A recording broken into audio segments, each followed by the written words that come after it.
thank you. Last Saturday, I was in Boston for our annual Pride Parade. You know, Pride is an institution in Boston. This year marked our 46th annual march.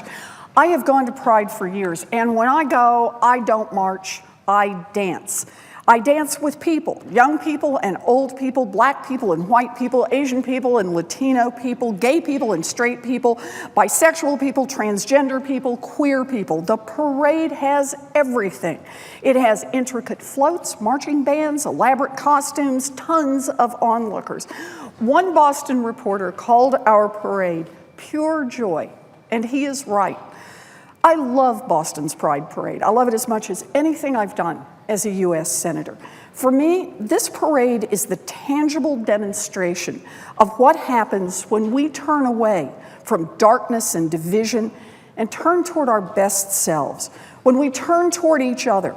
It shows us what this nation looks like when we are at our best: inclusive, strong, united, optimistic, proud. It shows us what this nation looks like when we beat back hate and embrace each other. Early Sunday morning at around 2 a.m., someone tried to take that away from us. And it wasn't the first time. It was the most recent, and it was extreme and horrible and shocking. Dozens of lives lost, dozens more injured. All across our country, we grieve for those lost and for their families and for their loved ones. And this is especially true in Massachusetts. 3 years ago, the people of Boston came face to face with terror at the finish line of the Boston Marathon. The cowardly attack and its aftermath took lives, injured people, and forever changed a beloved tradition. This week, 2 people with Massachusetts roots were killed in Orlando, and at least 2 more were wounded. 37-year-old Kimberly K.J. Morris, who was working the door at Pulse, had lived in Northampton, Massachusetts for more than a decade, performing in nightclubs and working at Amherst College and Smith College. She had recently moved to Florida to help take care of her mother and her grandmother. 23-year-old Stanley Almovidar, a pharmacy tech, spent his childhood in Springfield, Massachusetts. He came out of the bathroom at Pulse just as the bullets were flying. He pushed people out of harm's way as he was shot 3 times. A third Massachusetts native who survived the massacre was also shot 3 times. Angel Colon of Framingham, Massachusetts, was shot in the leg, the hand, and the hip. He is alive today, according to Colon, only because the gunman missed his head as he shot those who were lying on the floor to make sure they were dead. 37-year-old Jeffrey Rodriguez, raised in Leominster, remains in critical condition now. Rodriguez was shot 3 times. As of Tuesday, he had undergone 3 surgeries. His family is optimistic that he will pull through, and all of us from Massachusetts and all across the nation are rooting for him. You know, there are still things we don't know about the shooter. We don't know about his planning, his motives, things we may never know. But here's what we do know. We know that the shooter called 911 and pledged allegiance to ISIS, declaring his intention to be known in history as a terrorist. We know he carried an assault-style weapon that was designed for soldiers to carry in war. And we also know that hundreds of people in Orlando went to the Pulse nightclub to continue their celebration of Pride, and that the shooter targeted them to die. I woke up on Sunday morning still in the glow of the Boston Pride Parade. Boy, that ended fast. But I thought about the history of Pride. In the 1960s, the mere act of publicly associating with the LGBT community was considered radical. That was true even in places where the community came together to seek strength and protection, like New York's Greenwich Village. Greenwich Village's Stonewall Inn was one of the most popular gay bars in New York, and it was regularly raided by police officers who arrested patrons for any number of bureaucratic violations, obviously designed to harass, embarrass, and abuse people whose only crime was to want a place to be together. And one night, in late June of 1969, the bar's patrons fought back. The rioting continued intermittently for 5 nights, and it wasn't pretty. It reflected the demands of a group for equality, for the same chances that other Americans have to be themselves. A few months after that, LGBT activists began planning for the first Pride March. It was set for the following June to commemorate the Stonewall Uprising. The idea was to use that anniversary as an opportunity for the community to remind us all that they too are citizens, they too get to have some fun, and they too are entitled to the same dignity and respect as every other American. Over the years, the tradition expanded across this great nation, just as tolerance and acceptance expanded across this great nation. Pride both helped us move forward and showed us how far we have moved together.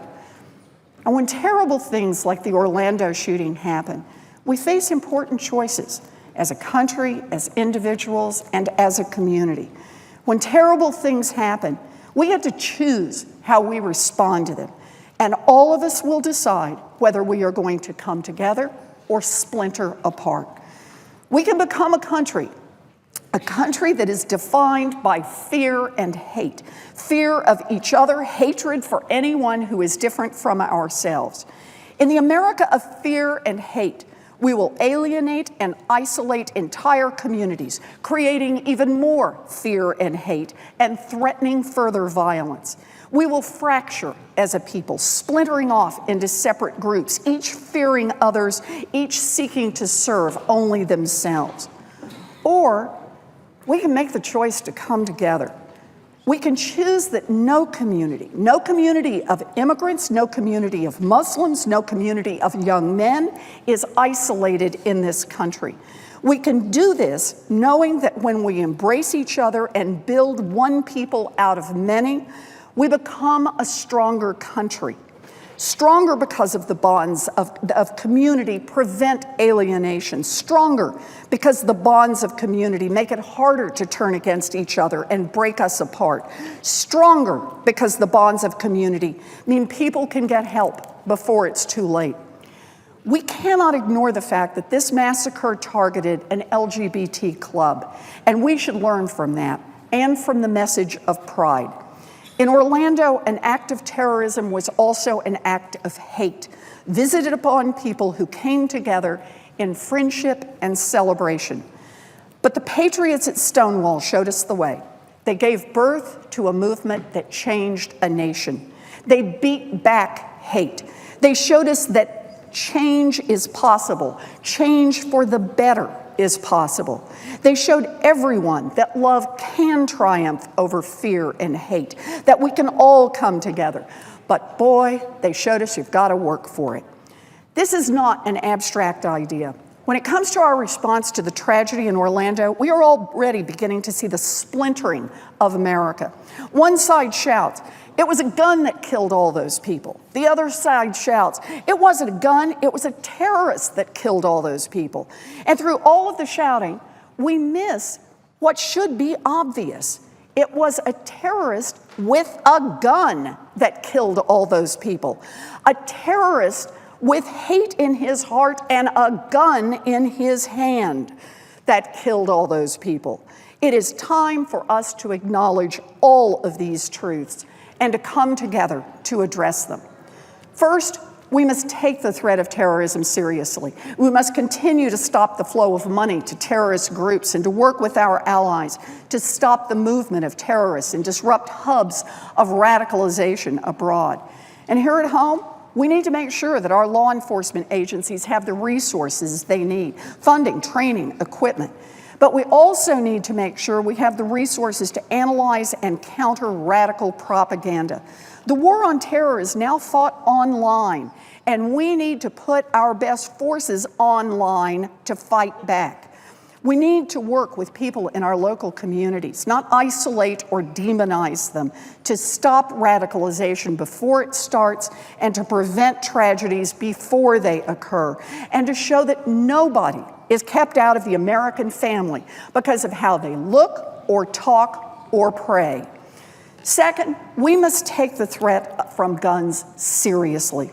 Our nation is awash in the weapons of murder, and there are many things we can do to address that. We can ban Rambo-style assault weapons. We can take these weapons of war off our streets. We can also close the terror gap. The FBI should have the authority to block gun sales to anyone they believe is a terrorist. If someone cannot get on an airplane because the FBI is concerned they might be plotting to do harm against Americans, then they shouldn't be able to walk into a store and buy a Rambo-style assault weapon. We believe we can close the background checks loophole. Anyone who cannot buy a gun because of a felony conviction or a mental illness should not be able to go to a gun show or go online and buy that same gun. We can act to make the next shooting less likely. We can act to reduce the likelihood that a disturbed individual, a criminal or a terrorist, is again able to kill dozens with a gun. And if we fail to act, the next time someone uses a gun to kill one of us, a gun that we could have kept out of the hands of a terrorist, then members of this Congress will have blood on our hands. But the truth is, this is not just about Congress. It is about all of us. We all have choices. We have choices about how we're going to treat our neighbors and our fellow citizens. Choices about what we do when someone is targeted at a coffee shop because of their background or their looks or their race. Choices about how we react when a friend or a coworker, a son or a daughter tells us the truth about who they love. Choices about how we treat our neighbors and fellow citizens who don't look or talk or pray like we do. It is a scary world out there. We all know that. Terrorism mutates into new and more dangerous forms. Terrorists have easy access to assault weapons that put us all at risk. And hate, plain, old-fashioned, naked, ugly hate, still lurks in dark corners. It is a scary world, but America is strongest when we work together, and all of us will decide whether we come together or splinter apart. We can keep weapons out of those who would do us harm.